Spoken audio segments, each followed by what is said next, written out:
YouTube channel study point Khorampur में आप सभी का स्वागत है। आज हम क्लास 10 का English book lesson 1 page for living पढ़ना सीखेंगे। सभी बच्चों को दिक्कत होता है इंग्लिश पढ़ने में। आज उनको कष्टों से मुक्त दिलाना चाहते हैं। इस पाठ को मन लगाकर पढ़ें, देखकर पढ़ें, समझकर पढ़ें। चलिए अब पढ़ना स्टार्ट करते हैं।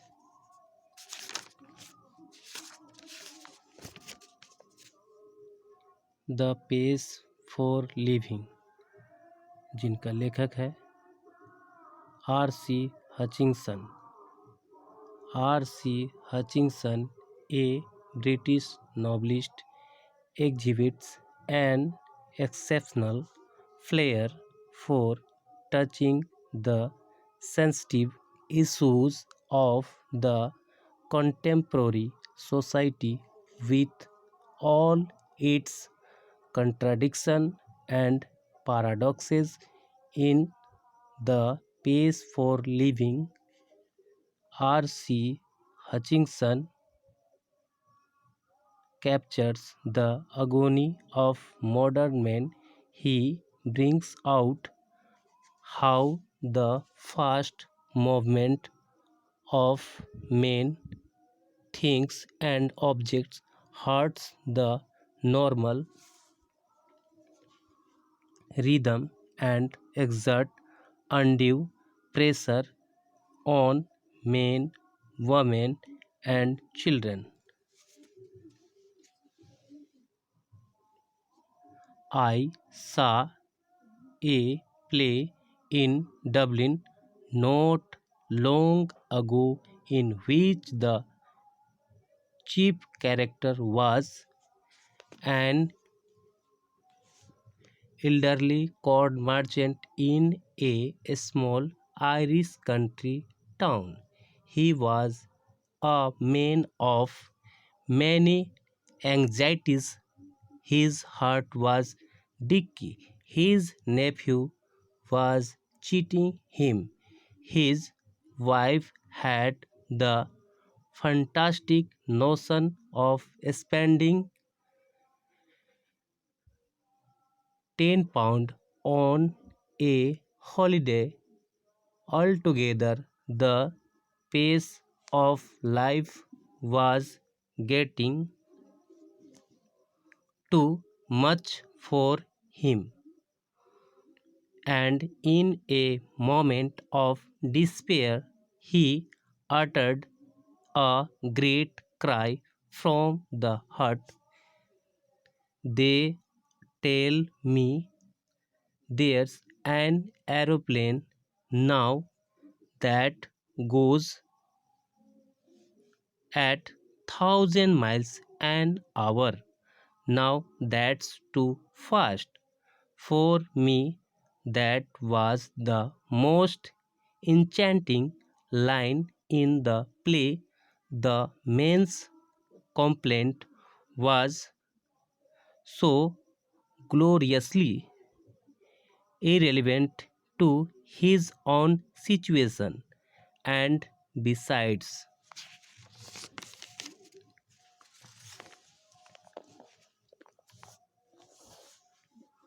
being comic, it struck me as a perfect illustration of the way the Irish get at subtle truths by the most unlikely approaches. You saw what the old fool meant. Know that I have any dislike of rapid movement myself. I enjoy going in a car at 90 miles an hour, so long as I am driving and so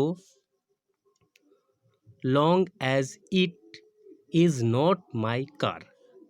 I adore the machine that hurl you about at Battersea to dine in London and lunch in New York next day seems to me a most satisfactory experience. I admit it excludes all the real pleasures of travel, the sort of fun you get from a country bus in Somerset or Spain, but it gives you a superficial sense of drama. It was a sort of excitement our ancestor had to do without, and we might just as well accept it gratefully. No, where speed becomes something unfriendly to me is where the mental activities of our time tend, as they naturally do, to follow the pace of the machines.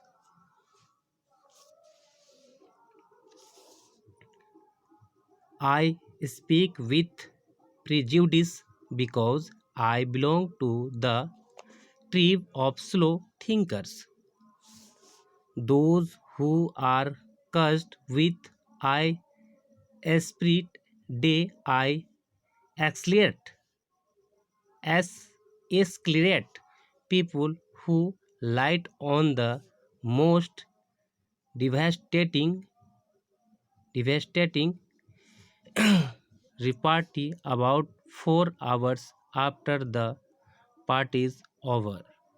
I am one of those who are guaranteed to get the lowest marks in any intelligence test, because those tests are all the ones I have come across seem to be designed to measure the speed of your mind more than anything else.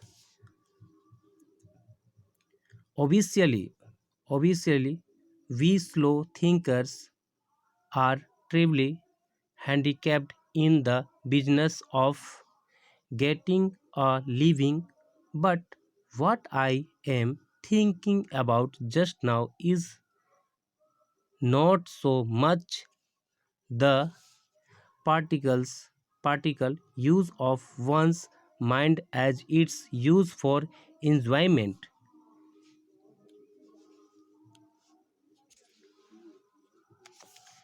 As an example, when I go to the cinema, I find myself in a hopeless fog, and after 2 or 3 minutes I have to turn to my wife for enlightenment. I whisper, is this the same girl as the one we saw at the beginning?